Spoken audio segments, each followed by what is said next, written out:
So gikan karon, isaad sa Dios imong kinabuhi na dili na ikaw apan si Jesus na ang naani mo karon.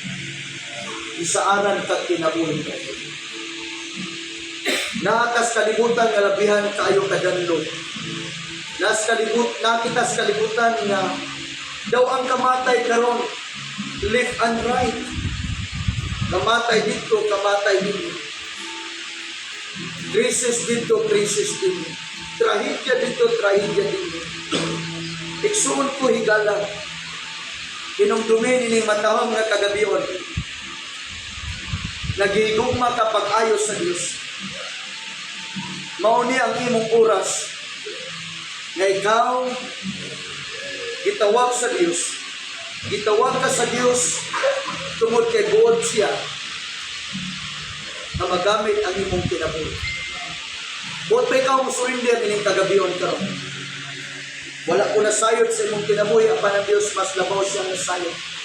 Apan nagtuo ko kay instrumento ko sa Diyos alang kanimo. Wala ko nasayod, nabay ikaw karon sa kalibog.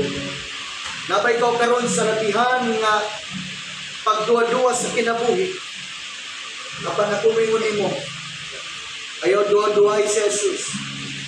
Siya lang wanay lain nga imong ikinanglan karong panahon. Kay siya ang imong manunubos. Walay naghalad ibabaw sa krus sa Kalbaryo. Gawas lamang ni Jesus. Siya ang nagbayad sa atong mga sins. Nagumbot ka nga musurrender ni matawang ng kagabion pinagis sa simpleng pagampo. Muhimo kita usa ka covenant prayer. Ingon nga sign of surrender sa imong kasikaso at tubangan sa Diyos. Pwede ba isa ni mo imong kapag?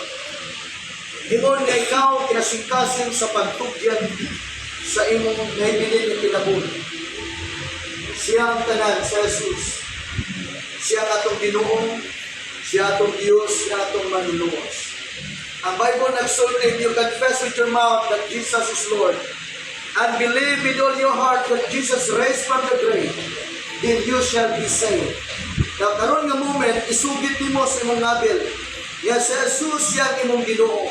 Ang pulong nga Ginoo, meaning siya ang imong agalon.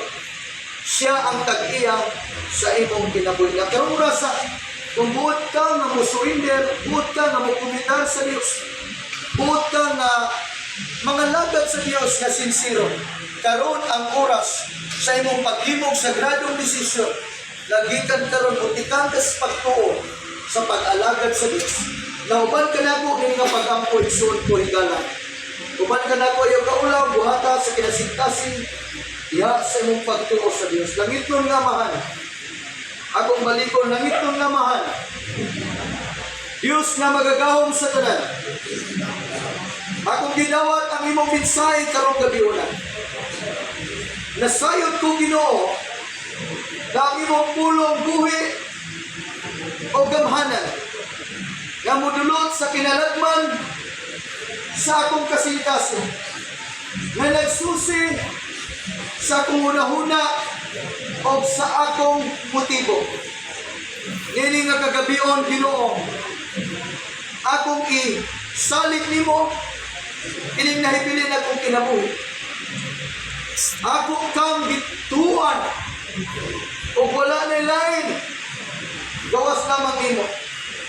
Nga ikaw nga akong Ginoo, ikaw nga akong Diyos, ikaw nga akong manuluwas, ikaw lamang Jesus o wala na lain.